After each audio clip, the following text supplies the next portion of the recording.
Like most of my friends and colleagues participating in this year's Trust in Tech Summit, I've spent quite a bit of time since 20 months thinking, working, listening, and discussing about how a post-COVID world would look like, if and when there has to be one, which we all hope. What I want to do today is share with you my answer to this question and how I believe trust in tech can help address the consequences of what I see now, unfortunately, as a more divided world than in the past decades. The theme of the Paris Peace Forum, which just took place mid-November and which I had the privilege to chair, was Mind the Gaps. Global gaps in this world are getting wider, not just because of COVID. What then is the role of tech in bridging these global gaps? That global gaps are getting wider is pretty clear. If you look at the main global trend, let me take three examples: climate, digitalization, and geopolitics. Starting with economics, the economic divide between North and South, between rich and emerging countries on the one side and poorer ones on the other, is increasing. For the first time in 50 years, the COVID crisis will have interrupted the slow, long-term convergence in growth rates between rich and poor countries on this planet. More poverty, more suffering, hence more social and political tensions. A new climate divide is also appearing, not just because of the disproportionate impact of global warming on some weak countries, but also because of the heterogeneity of mitigation and adaptation, national strategies and measures.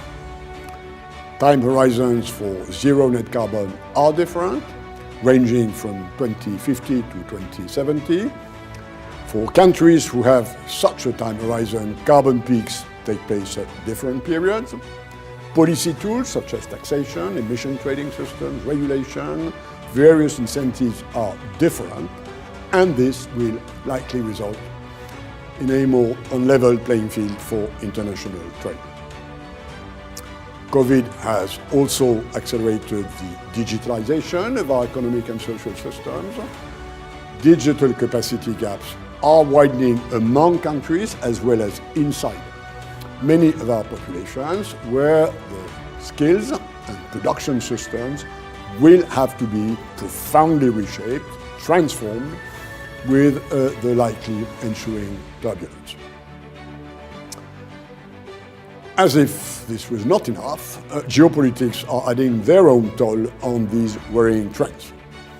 Whatever the reason for this evolution, and both sides have their own interpretation about that, the US and China are now engaged in many areas in a more intense rivalry than in the past, thus raising the level of stress on the rest of the world.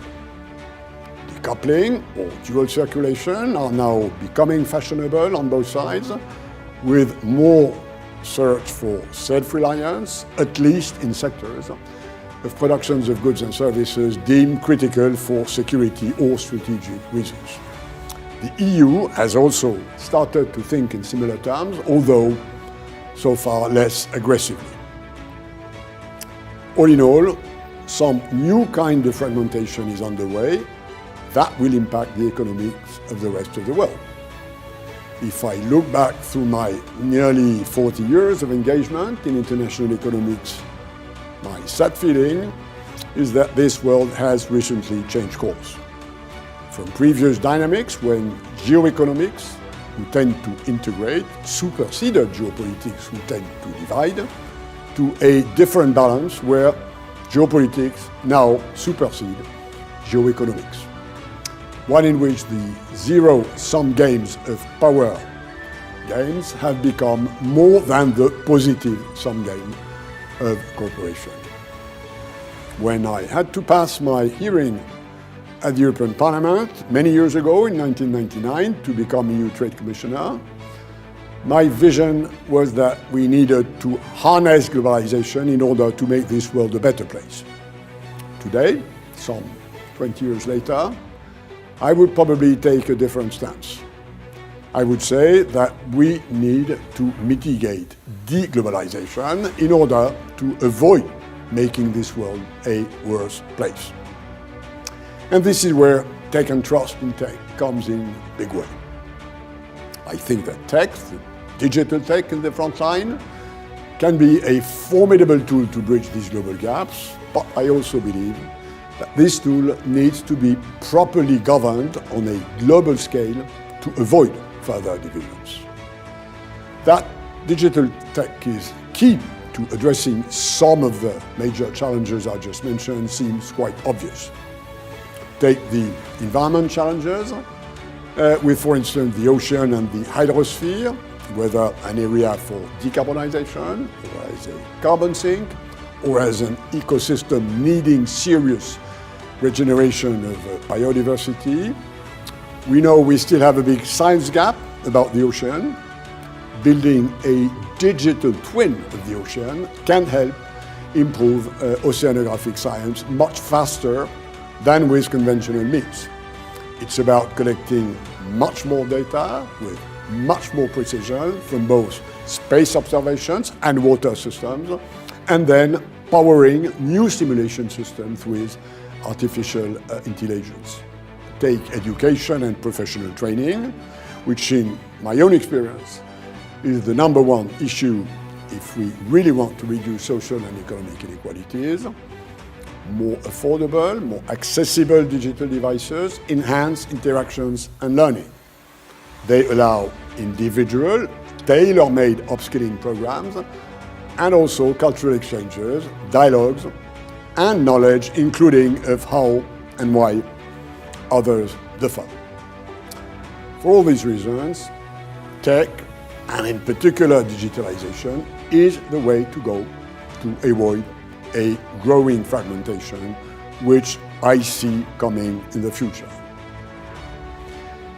But for tech to be the solution, let's make sure it doesn't contribute to the problem, as the use of digital technology can also be a new source of divisions. Why? Because of this new complex digital nexus between technology, security, and ideology, which has appeared in the new non-material part of the economy. While artifacts are usually ideologically neutral, politically neutral, I mean a car is a car everywhere on this planet, data systems are not neutral.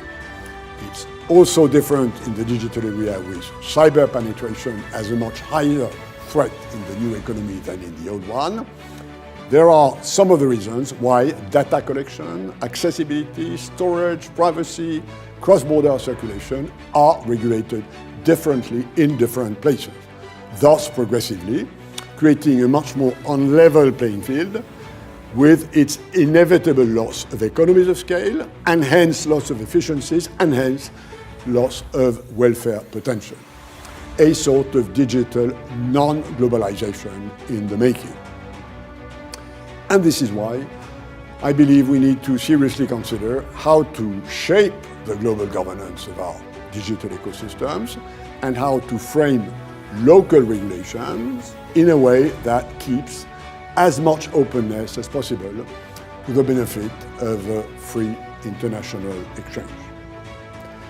While areas like accessibility or privacy will inevitably, in my view, lead to divergences, let's try and keep the necessary interoperability in order to organize coexistence. On the other end of the spectrum, where convergence is still possible, such as on the security or the resilience of critical digital infrastructures, let's try and keep convergence as the guiding strategic concept. In the case of digital trade, a global frame is being negotiated at the WTO. It's about finding the necessary balance between coexistence and convergence to address these new challenges of digital trade interdependencies. I remember from my time when I was DG of the World Trade Organization, how the ITA, the International Technology Agreement, has worked, including in providing easier access to technology for many poorer countries.